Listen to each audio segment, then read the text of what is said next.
In the United States, 40% of all households have a child with a disability. This is an important statistic to me because I'm going to school to become a special education teacher. About 2 years ago, I was working in a job geared towards helping adults with disabilities.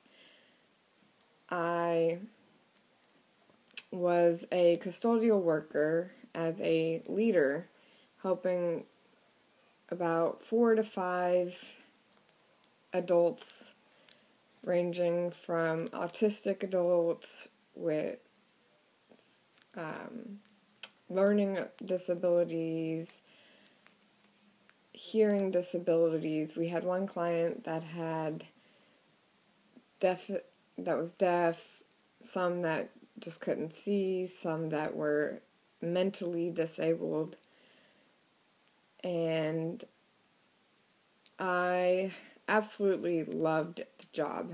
Every day I would go to work, and it was very rewarding to come home and know that at the end of the day I helped somebody, and somebody appreciated what I did. And I have a love for kids, so I decided, well, why not put together both of them? So that's what I'm going to school for. And let me tell you, there is nothing better than the guy or the adults with these disabilities. A lot of people you can go into Walmart, you can go into just about anywhere, and you'll have people that go into, you'll just be walking and you'll see somebody stare at somebody in a wheelchair or somebody with a disability, wondering what's wrong with them, and in reality, those people with disabilities, they're probably have a better outlook on life than you do, because I'd go to work and I would be all stressed, I would be all upset about whatever it was, and those guys at work just, why are you so upset? And I mean, the way they look at life is, it's so simple, it's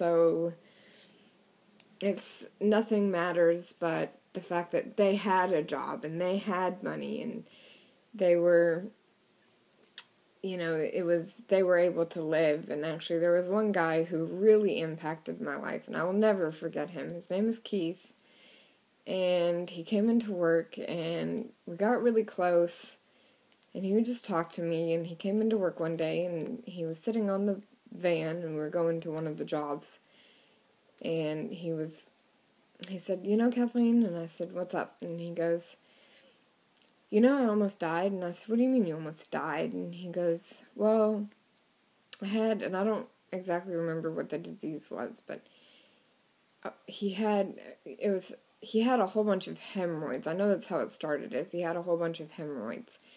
And he said he had to have surgery. It was like 6 or 7 hemorrhoids that he had, and they had to take the hemorrhoids, and he said, you gotta, and he was just like, and when I was born, they told my mom I wasn't going to live past 2.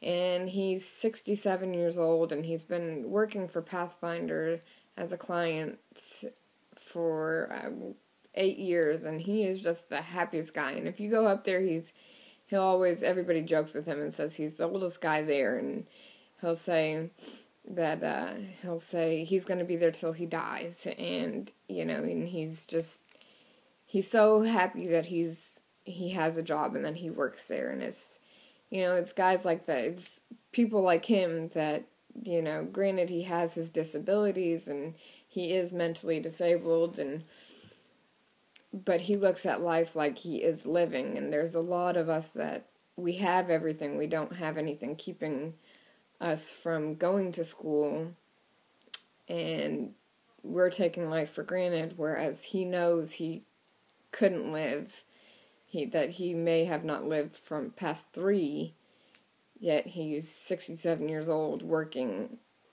And there's a lot of us out there that don't put the effort forth to even go to school, find a job.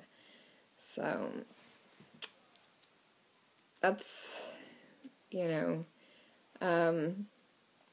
so I'd like to put my effort into helping those out there that have helped me to see what I deserve and have helped me see that maybe there is a little bit more out there. And even though they may not be able to do the things that I can physically, that I can help them succeed in life in other ways.